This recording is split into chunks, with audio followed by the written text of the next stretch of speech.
వసతి గృహంలో విద్యార్థులకు పరిశుభ్రమైన ఆరోగ్యకరమైన వాతావరణం కల్పించేలా ప్రతిరోజు శుభ్రత చర్యలు చేపట్టాలని జిల్లా కలెక్టర్ పృథ్వీ సింగ్ హాస్టల్ నిర్వాహకులను ఆదేశించారు.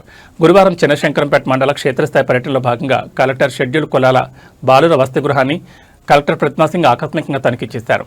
ఈ సందర్భంగా హాస్టల్లోని వంటగది, స్టోర్ రూమ్ను పరిశీలించి ఆహార పదార్థాల నిల్వ పరిశుభ్రతను తనిఖీ చేశారు. అనంతరం హాస్టల్ ఆవరణ, డ్రైనేజ్ వ్యవస్థ, మరుగుదొడ్లు, ఇతర వస్తువులను పరిశీలించారు.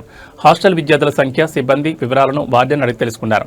ఆమె మాట్లాడుతూ విద్యార్థులకు పరిశుభ్రమైన ఆరోగ్యకరమైన వాతావరణం కల్పించేలా హాస్టల్లో ప్రతిరోజు శుభ్రత చర్యలు చేపట్టాలని, మరుగుదొడ్లు, హాస్టల్ గదులు పరిశుభ్రతకు ప్రాధాన్యత ఇవ్వాలన్నారు. మొక్కలు క్రమపద్ధతులు పెంచాలని తెలిపారు. ప్రభుత్వంచే మంజూరైన ఇంటిగ్రేటెడ్ నిధులను వాడుకుని సౌకర్యాలు సమర్థవంతంగా ఏర్పాటు చేయాలన్నారు. వసతి గృహంలో సరిపడా వెలుతురు ఉండేలా ట్యూబ్లైట్లు మరికొన్ని అదనంగా ఏర్పాటు చేయాలని ఆదేశించారు. బయటి వ్యక్తులను హాస్టల్లోకి అనుమతించరాదని తెలిపారు. ఈ కార్యక్రమంలో hostel warden Tulasiram, MPDO Damodar, sarpanch Chandrashekar తదితరులు పాల్గొన్నారు.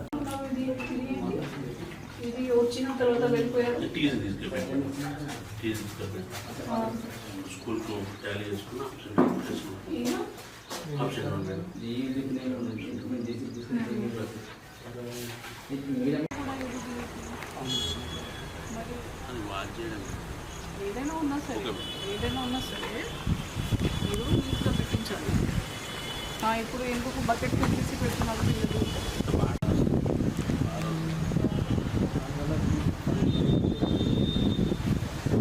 ఒకటే ఉంది కదా,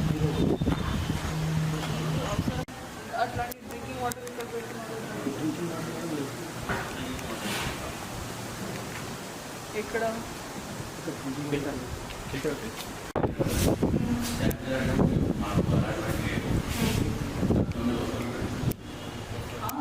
క్లీన్ లేదు కదా, ఇది ఇంత గలీజ్గా ఉంది. డైలీ చేస్తే కూడా కనీసం బాగానే ఉండాలి.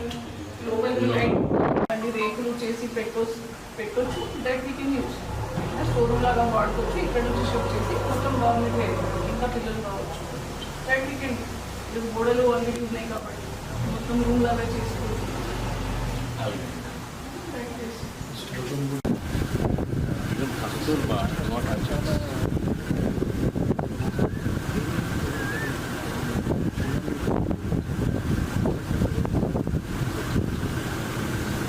Years before when I visited Kashmir,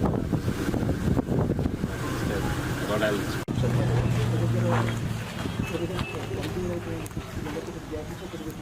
కానీ ఇప్పుడు 78 పిల్లలు ఉన్నారు. ఒకసారి ముగ్గురు స్నానం చేస్తున్నారు.